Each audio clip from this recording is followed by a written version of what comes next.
Welcome to Finnegan's Fireside Tales. Today we will be reading The Elves, by Jacob and Wilhelm Grimm. First story. A shoemaker, by no fault of his own, had become so poor that at last he had nothing left but leather for one pair of shoes. So in the evening he cut out the shoes which he wished to begin to make the next morning, and as he had a good conscience he lay down quietly in his bed, commended himself to God, and fell asleep.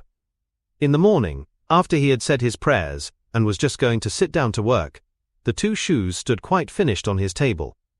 He was astounded, and did not know what to say to it. He took the shoes in his hands to observe them closer, and they were so neatly made, that there was not one bad stitch in them, just as if they were intended as a masterpiece. Soon after too, a buyer came in, and as the shoes pleased him so well he paid more for them than was customary, and, with the money, the shoemaker was able to purchase leather for 2 pairs of shoes. He cut them out at night, and next morning was about to set to work with fresh courage.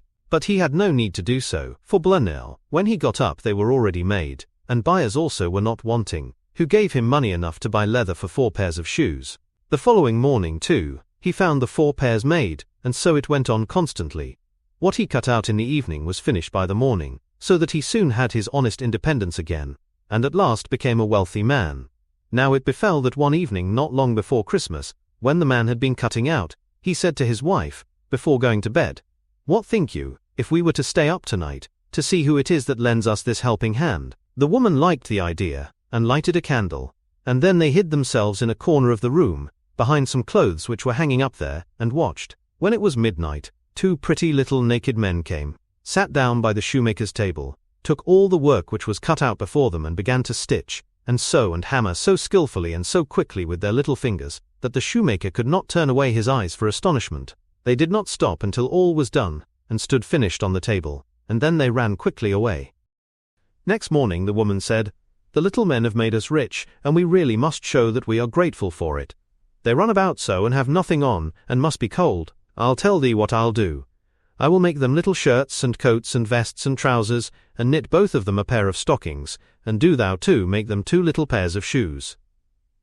The man said, "I shall be very glad to do it." And one night, when everything was ready, they laid their presents all together on the table instead of the cut-out work, and then concealed themselves to see how the little men would behave. At midnight they came bounding in, and wanted to get to work at once, but as they did not find any leather cut out, but only the pretty little articles of clothing, they were at first astonished, and then they showed intense delight. They dressed themselves with the greatest rapidity, putting the pretty clothes on, and singing, "Now we are boys so fine to see. Why should we longer cobblers be?" Then they danced and skipped, and leapt over chairs and benches. At last they danced out of doors. From that time forth they came no more. But as long as the shoemaker lived, all went well with him, and all his undertakings prospered. Second story. There was once a poor servant girl, who was industrious and cleanly, and swept the house every day, and emptied her sweepings on the great heap in front of the door. One morning when she was just going back to her work, she found a letter on this heap, and as she could not read, she put her broom in the corner, and took the letter to her master and mistress, and behold, it was an invitation from the Elves, who asked the girl to hold a child for them at its christening. The girl did not know what to do, but at length, after much persuasion, and as they told her that it was not right to refuse an invitation of this kind, she consented. Then 3 elves came, and conducted her to a hollow mountain, where the little folks lived. Everything there was small, but more elegant and beautiful than can be described. The baby's mother lay in a bed of black ebony, ornamented with pearls. The coverlids were embroidered with gold. The cradle was of ivory, the bath of gold. The girl stood as godmother, and then wanted to go home again, but the little elves urgently entreated her to stay 3 days with them. So she stayed, and passed the time in pleasure and gaiety, and the little folks did all they could to make her happy. At last she set out on her way home. Then first they filled her pockets quite full of money, and after that they led her out of the mountain again.